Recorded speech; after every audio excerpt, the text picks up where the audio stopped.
Hola, ¿qué tal amigos de Camping MX? Este es un video en respuesta a Emanuel Pérez Domínguez, que me preguntaba que con el Jackal cuál munición utilizábamos.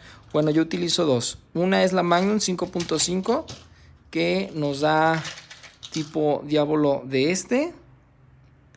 Y la otra es el Gamo Rocket, también 5.5. Estas son las características. Este me gusta porque este trae como dos clipsitos para poderlos poner en un sistema MOL.